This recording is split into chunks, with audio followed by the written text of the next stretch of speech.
Millionaire wanted to be anonymous at his friend's barbecue. He didn't expect to meet her there. Ethan Cole hadn't worn jeans in nearly a year. But today he pulled on an old t-shirt, tugged a faded baseball cap low over his brow, and left his pricey smartwatch in the glove compartment. His Tesla rolled to a quiet stop 2 blocks from Mason's house, far enough not to draw attention. He stepped out, shedding the skin of success, the weight of expectations, and the version of himself the world had learned to admire. The scent of grilled meat and cold beer drifted toward him before he even reached the wooden gate. Laughter spilled from the backyard, mingling with soft country music. The scene loosened something in his chest. No investors, no pitch decks, no spreadsheets or strategic glances. Just a Saturday afternoon that smelled like college memories and sounded like real conversation. "Ethan!" Mason called from the grill, spatula in hand. "You actually showed." "You thought I'd chicken out?" Ethan grinned, stepping onto the wide patch of grass. "Burger or ribs?" Mason asked. "Dealer's choice, so long as there's no quarterly report on the side," Ethan replied, his gaze sweeping over the crowd. Foldable lawn chairs formed loose circles. String lights hung from trees to fences. Everyone was dressed casually, sipping from red Solo cups. No one batted an eye as he entered. No one recognized the founder of the country's largest online education platform. And that precisely was the point. In that moment, Ethan wasn't a CEO. He wasn't the man responsible for hundreds of employees. He was just Ethan, the 35-year-old who used to code late into the night in a cramped East Portland apartment, the guy who once dreamed of peace but had sprinted past it, chasing success. Ethan had just accepted a plate of burgers from Mason when his eyes landed on the far corner of the yard, near a cooler tucked beside the fence. A girl in a soft yellow dress and worn-out Converse sneakers was pulling a soda from the ice. Her long brown hair was piled lazily into a messy bun, with a few strands falling against her neck. She laughed, not politely, not performatively. It was the kind of laugh that belonged to someone who wasn't trying to impress anyone. A real laugh, rooted deep. Ethan stopped mid-step, not because of how she looked, but because something quiet and sharp settled in his chest, like someone had gently tapped the brakes on his heart. "Who's that?" he asked Mason, nodding toward her. Mason glanced over and gave a small nod. "Oh, that's Lily, my wife's cousin. Just moved back to Portland a few months ago. Go easy. It's been a rough year for her." Ethan didn't ask for details. He didn't need them.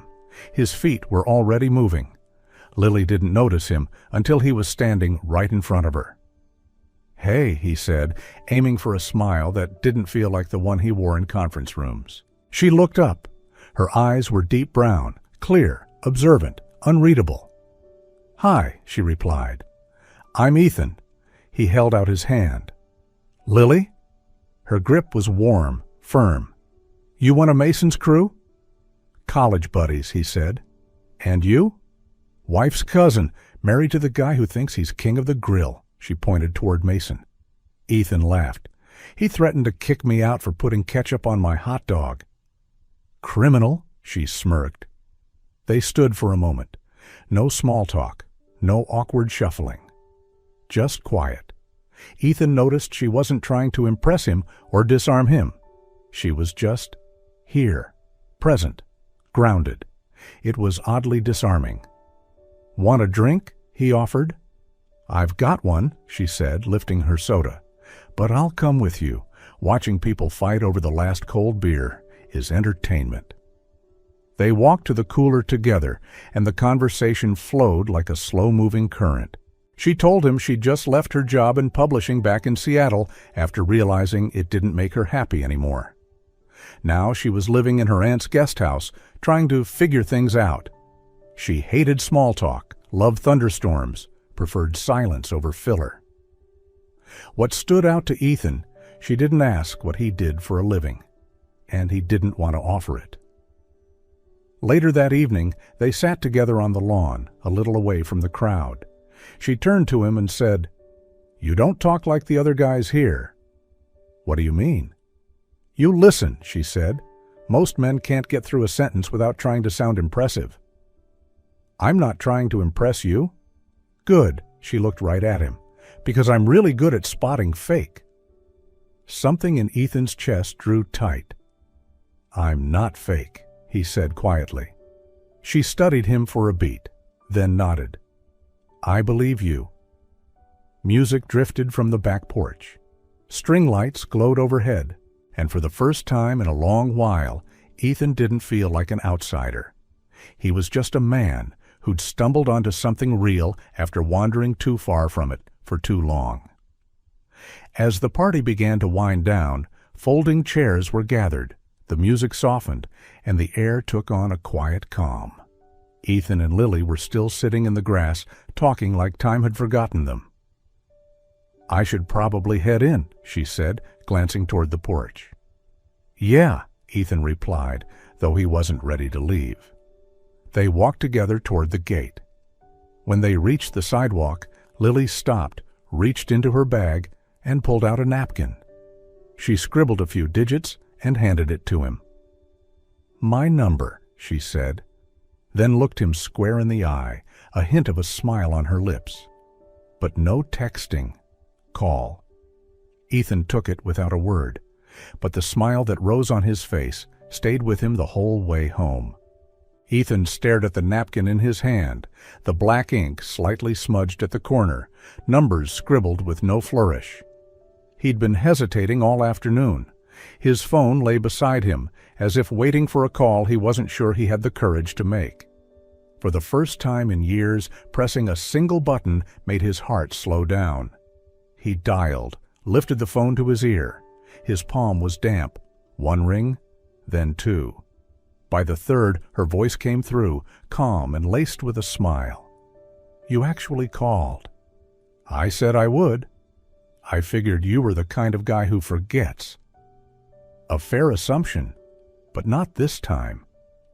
There was a soft shift on her end, the sound of someone settling into a chair or curling up under a blanket.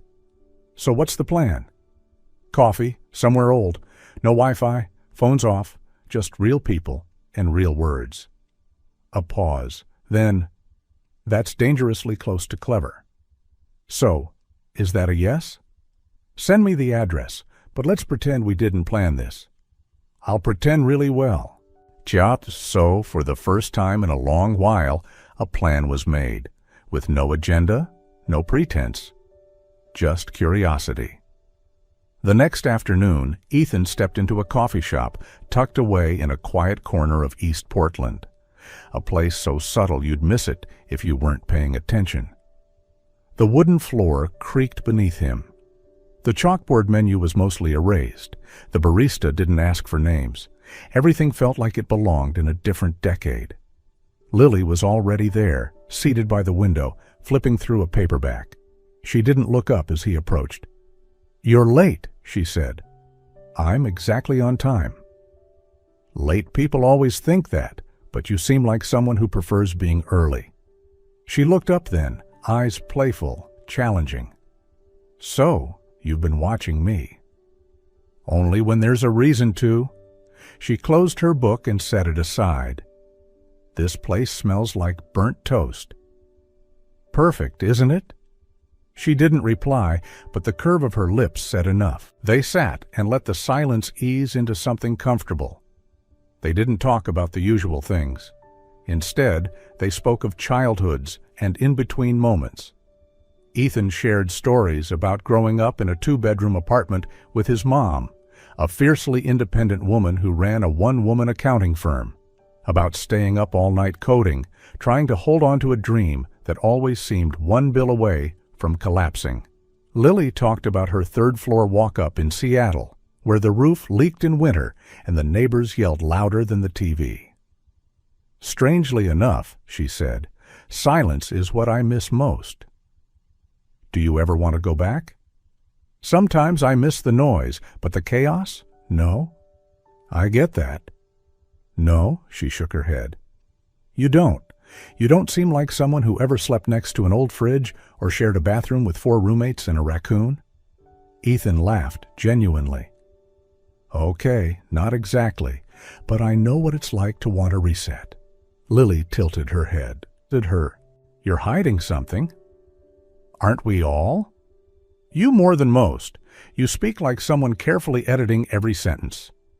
Ethan leaned back. And that bothers you? No, she said, meeting his eyes. It makes me curious.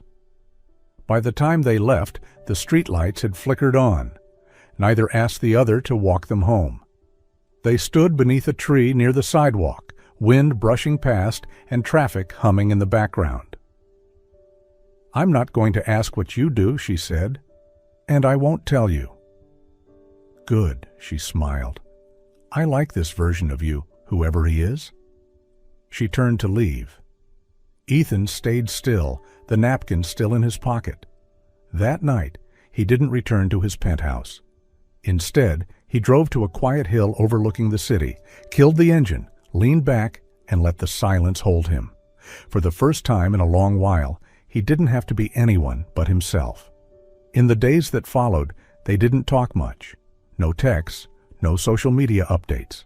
Just a quiet space between them, strangely comforting, not distant, as if both were holding room for something slowly forming, unspoken and unforced. Ethan picked up his phone more than once, only to set it down again. Not because he was nervous, but because, for the first time, he didn't feel the need to rush. And then, on a rainy afternoon, with gray clouds heavy over the city, his phone rang. It was her. The rain fell in a steady rhythm, like the soundtrack of an old film. The city blurred behind the windshield as Ethan sat still, one hand resting on the wheel, his thoughts still lingering somewhere in that coffee shop from the other day. The way time slowed around Lily, conversations without rush, silences that didn't beg to be filled, made everything feel more real. His phone buzzed. It was her. "What are you doing?" Her voice came through, calm and soft, breaking the quiet around him. Standing in a sea of neckties, pretending they know what digital transformation means. So, not much. She laughed. "Come meet me." "Where?" "Fulton Rec Center, 15 minutes. She didn't wait for a reply. The line went dead. He'd never been there before. The community center sat tucked in an older part of town, its neon sign flickering half-heartedly. Rain still fell as he stepped inside. No music, no scent of coffee. Just the damp smell of old floors and echoes of forgotten games. The ceiling was high, lights too bright, casting their glow onto the polished gym floor. Lily was already there, standing mid-court, holding a basketball, faded hoodie, jeans, hair tied back. She looked up as he entered and tossed the ball toward him without a word. He nearly dropped it. "Haven't played since high school." "Even better," she said. "No pressure." "You invited me here to watch me struggle, didn't you?" "No, I invited you because I needed a space where no one's pretending, and I think maybe you do too." They played, or something like it, shooting, passing, running in circles and laughing more than either of them expected. Ethan missed almost every shot. Lily didn't go easy.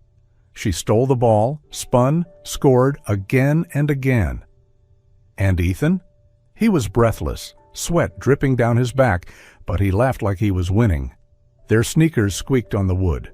The ball bounced endlessly. Time didn't matter. For the first time in months, Ethan felt his mind go wonderfully blank. They finally collapsed on the bench by the wall, breathing hard, shirts clinging to their skin. Lily turned toward him slightly. "I'm good at spotting people who fake it." He met her eyes. "I'm not faking." "I know," she said quietly. "That's why I brought you here." No more words followed. They just sat, letting the sound of distant rain on the roof and the low hum of the gym lights say the rest. When Lily finally stood and brushed off her jeans, Ethan followed. They walked out into the cool, wet evening. The rain had stopped, but the world still shimmered with it. There was no goodbye, no promise of next time. Just a nod. Her gaze held his for a beat longer than necessary. Then she turned and disappeared into her car. Ethan stayed there, soaked and still, his shirt stuck to his back, his heart slowing in a way that felt almost unfamiliar. He knew this wasn't love, not yet, but it also wasn't just something casual anymore. In an old gym on a rainy afternoon, something had begun, and this time he wasn't going to let it fade. After that rainy afternoon, there were no official dates. No one said, "We're seeing each other." No labels, just a quiet rhythm that began to form, soft, steady, unspoken. One afternoon, Lily called Ethan to help when her aunt's old car got stuck in the garage. They didn't fix the car, but they spent hours cleaning out the dusty storage room, arguing over whether the Beatles or Fleetwood Mac was the greatest band of all time, all while 70s music played faintly from a speaker balanced on a shelf. Another day, she dragged him to a weekend farmer's market, picking tomatoes like she could read their memories. Ethan didn't argue, just carried the basket and listened as she told stories about setting her college kitchen on fire while learning to cook. He never imagined he'd remember details about burnt soup, but now he did. Sometimes they just sat in the car after a walk, watching the city flicker through the windshield. No talking. No need to fill the silence. Just knowing the other person was there felt like enough. Ethan had never pictured himself this way, a man who thrived on calendars, projections, and control, now finding peace in things that couldn't be scheduled. But with Lily, the small, ordinary moments became the ones that felt the most alive. No performance, no plans, just presence. It wasn't that they were alike. It was that somehow they made room for each other in the spaces where they were different. And sometimes affection doesn't grow from grand gestures. It grows from aimless drives, unplanned meals, and stories that seem silly but linger longer than any declaration of love. Time passed, not too quickly, not urgently. Ethan was still busy, still surrounded by meetings and projections, but something inside him had started to slow down, not in pace, but in thought. Every time he left Lily, a part of him seemed to stay behind, as if his mind never really left her porch or their quiet conversations or the sound of laughter during a day that wasn't supposed to mean anything. And then one seemingly ordinary day, while sitting in a room full of growth charts and projected earnings, he realized he didn't want to keep living in numbers, not the way he had been. The conference room was lit in sterile LED white, wrapped in glass walls and the quiet pressure of punctuality. Ethan sat at the head of the table, listening to the CFO present the company's expansion strategy into Asia. Slide after slide. Growth forecasts, revenue targets, regional integration plans. It was all textbook perfect. But Ethan's mind wasn't in the room. He was thinking about the old coffee shop with the creaky floorboards, about the afternoon they cleaned out a dusty garage while arguing about music, about how she picked tomatoes at the market like they held stories. These images kept slipping in between the numbers, and for the first time in his career, he didn't want to push them away. "Ethan?" A voice cut through. One of the investors leaned forward. "Any final thoughts before we move ahead?" He looked up. Faces waited, sharp, professional, expectant. "We'll move forward with the funding," Ethan said, voice calm. "But I want to pause the international rollout. Let's focus on domestic development first. Not faster, just better." There was a pause. The CFO blinked. The investors exchanged glances, but no one objected. "Understood," one of them replied. "We'll revise the roadmap accordingly." The meeting adjourned. Ethan stood, left the room without small talk or summary. He stepped into the back seat of his car and told the driver, "Take me east." He didn't call ahead. Lily looked surprised to find him standing on her porch, hands in his coat pockets, not tired exactly, but quieter than usual. "Did you get lost?" she asked, half smiling. "No, just looking for a dinner without spreadsheets." She tilted her head. In that case, let's go. They ended up at a little restaurant tucked between two storefronts, exposed brick walls, mismatched wooden tables. No menus. The owner simply smiled and brought out food as he pleased. They sat in a corner booth under soft yellow lighting. Lily talked about her aunt's new haircut and a book she thought was wildly overrated. Ethan laughed and sometimes just watched her instead of responding. By the last dish, he set down his utensils and leaned forward. "There's something I should have told you sooner." Lily looked up. Her face didn't shift, just waited. "I run a tech company," he said. "We build educational data systems, high security, government contracts. It's big and heavy." A beat. "I'm not surprised," she said. "From the beginning I sensed you were holding something back, but not because you were arrogant, because you didn't want that part of your life to define how I saw you." Ethan exhaled. The tightness in his chest loosened. I never knew when to say it. I didn't want to break something that felt so real. So why now? Because you deserve all of me, and I can't keep walking beside you while hiding half. Lily was quiet. Then she nodded, slowly, deliberately. "Thanks for saying it." They walked out onto the sidewalk, street lights casting soft shadows around them. No big declarations, no sudden decisions. But as Ethan walked beside Lily on the uneven pavement, he knew something had shifted, not because she asked him to change, but because she made him want to. A week after that dinner, Lily found a small envelope taped to her door. No name, no return address. Inside was a single key and a folded note in familiar handwriting. "There's a gallery opening tonight. Wear whatever you love. I'll be waiting at 7.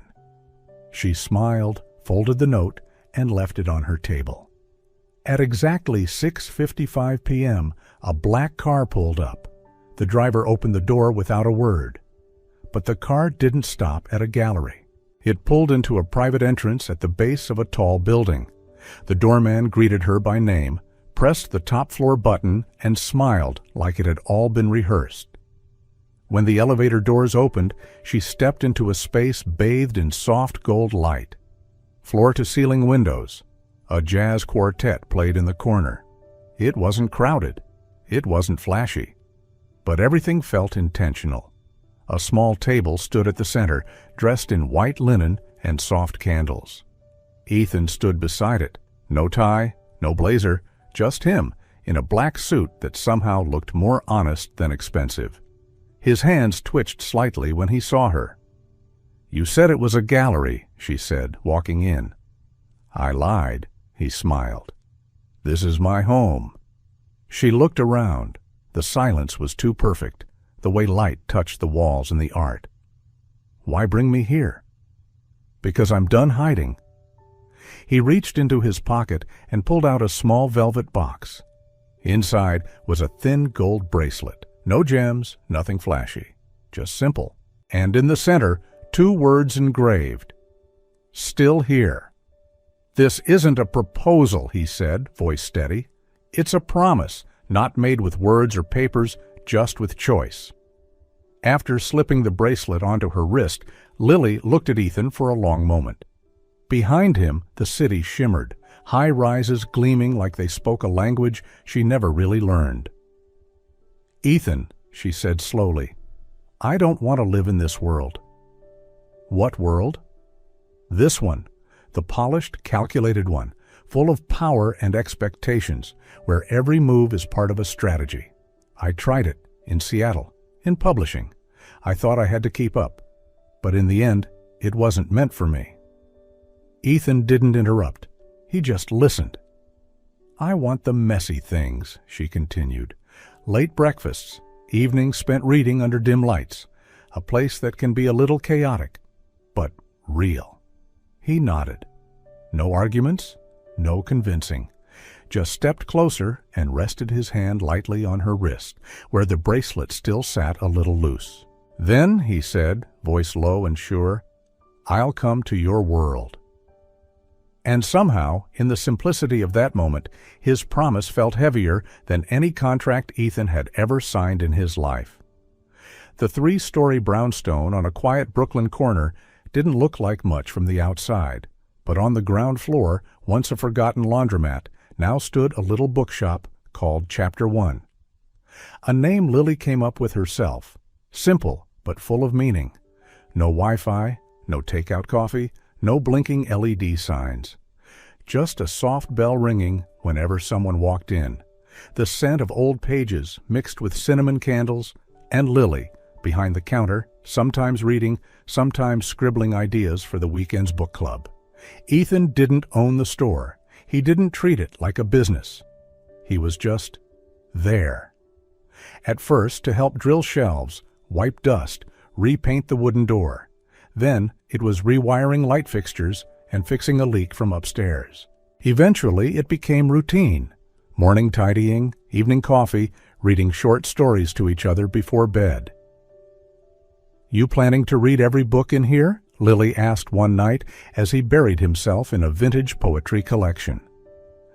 "No," he said without looking up. "Just planning to live in them." Ethan didn't quit work altogether, but he stepped back, relinquished his executive title, took on advisory roles remotely. No more red-eye flights, no more midnight emails.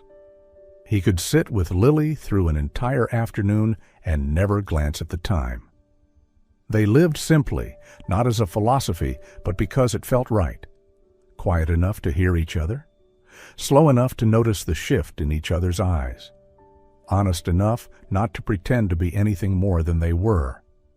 Lily hung a photo of her family near the classics shelf. Ethan brought back an old typewriter from a flea market and placed it by the reading chair, because it looks like Hemingway used it and never returned it. On sunny weekends, they set out a small stack of books on the front step with a handwritten sign. "Take one. Leave something behind." Some people left bookmarks, others left notes. One said, "I found myself on page 47.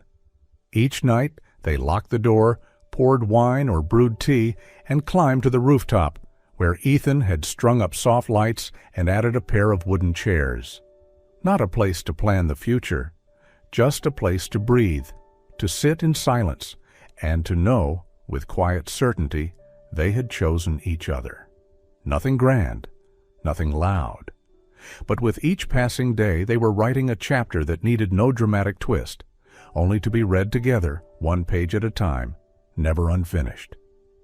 That evening wasn't particularly warm. The air was still, settled, like it had paused to listen.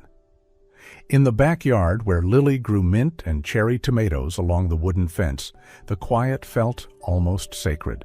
Ethan stood near the old table, holding a small box wrapped in brown paper and tied with twine.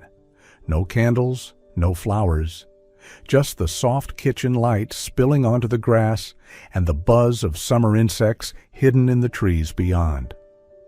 Lily stepped out the back door, barefoot, fingers still dusted with flour from baking bread.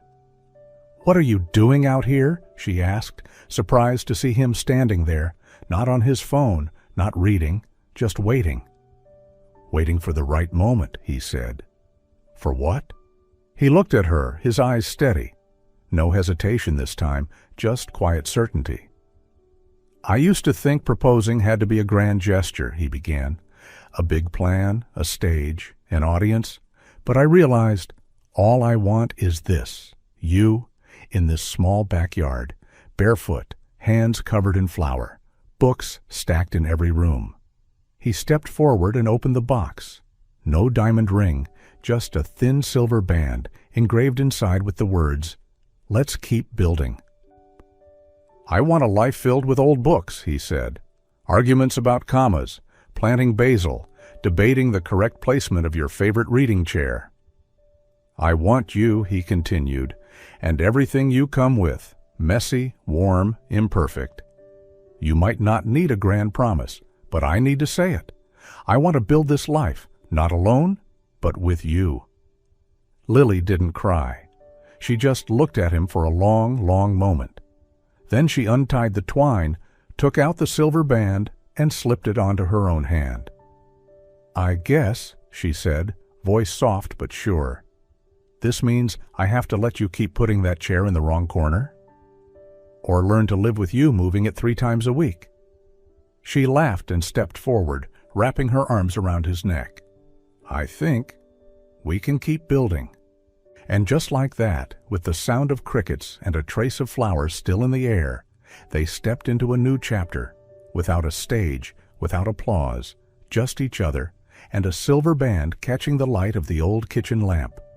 The days that followed felt just like them, quiet, imperfect, full of unspoken warmth.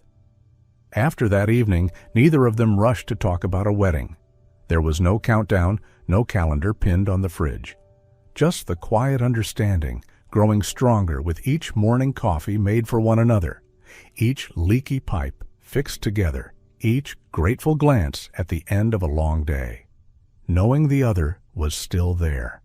One afternoon, while rearranging books on the shelves, Lily paused. The golden light of late day fell gently across the worn spine of a novel she loved. She turned to Ethan, a soft smile tugging at the corner of her lips. "We could get married here," she said. They cleared the aisle between the 2 rows of classic literature. Chairs were borrowed from the corner cafe. Tablecloths were made from old linen Lily once used to wrap books. Soft golden lights hung low from the wooden ceiling, warm, not too bright. No stage, no elaborate floral arch. Just the bookshop, as it always had been, quietly transformed by the presence of the people they loved most. Luke, Ethan's college friend, officiated the ceremony. Ethan's mother brought homemade cookies. Lily's aunt arrived early to help fold napkins. No tuxedos, no heels. A wedding where people could breathe and laugh. Lily walked down the aisle in a soft blue silk dress she once wore to an old book fair. Her hair was loosely tied with a ribbon, her eyes glowing with the same warmth that filled the store they built together. Ethan stood in a white shirt, sleeves rolled up, by the shelf where he once placed that flea market typewriter. No nerves, no scripted vows. As she reached him, he whispered, "We started here. I want to keep going. Here." They didn't recite long promises. They shared stories. First coffee dates, the fight over the sofa's placement, and the morning they realized they'd gotten used to each other's silences. The room held its breath as Lily said, "I don't need someone to fix my life. I just need someone to stay and help rebuild it, piece by piece. You've done that, and I'll do that for you." Ethan said nothing. He just smiled, the smallest, simplest smile, and rested his hand on hers between 2 shelves. When they kissed, no one clapped loudly, just the soft flutter of a page turning in the breeze. Quiet, like how they'd entered each other's lives, not loudly, but deeply and truly. That night, after everyone had gone, they sat on the shop floor surrounded by hand-arranged flowers, a golden glow resting on an open book. "This wedding," Lily said, head resting on his shoulder, "doesn't look like anyone else's." "Like us," Ethan replied. And that was enough, a wedding with no stage, just the space they now called home. The wedding passed like a short poem, not dramatic, not flashy, but quietly unforgettable. No photos online, no long thank you posts. They returned to their daily rhythms as if nothing had changed, except the way they looked at each other, deeper, steadier, more complete. Love, they realized, didn't live in the big days. It lived in the small things they chose to repeat, together, every day. Ethan was no longer a CEO. He stayed on as a consultant for a few small projects, just enough to keep his mind working, but not enough to pull him away from the life he was building now. Meetings took up only a few hours each week. The rest he spent in the bookshop, in the garden, or in the kitchen, where Lily kept her tea and cookbooks in the same cabinet. They didn't make 5-year plans. No bucket lists. Instead, they read poetry to each other at night. sometimes Neruda, sometimes lines scribbled in old books they found by the riverside store. On weekends, they walked through the park, stopped by the bakery for toasted bread, and sat by the lake reading. Ethan carried a notebook, jotting down things Lily said that felt worth remembering, even if he didn't know why yet. They grew herbs in the backyard. Lily's basil always thrived more than his, something Ethan quietly resented, but never admitted. Every summer they repainted the porch. Every winter they argued about getting a cat. Ethan said no. Lily laughed and still secretly fed the strays behind the store. Sometimes they argued about Lily dog-earing book pages, about Ethan rescheduling his dentist appointment again, but always the quiet followed. Always one cooked while the other washed dishes. Always someone said, "Let's take a walk tomorrow." One night, Ethan stood by the second-floor window, warm tea in hand. Under the soft yellow light, Lily sat in her favorite corner, reading. Head tilted, legs tucked beneath a knitted blanket. She didn't know he was watching. She didn't need to. And Ethan smiled, not because of anything new, but because, for the first time in his life, he truly understood. This, right here, the quiet corner, the warm tea, her presence. This is what I've been chasing all along, and now, finally, I've chosen it and been chosen back.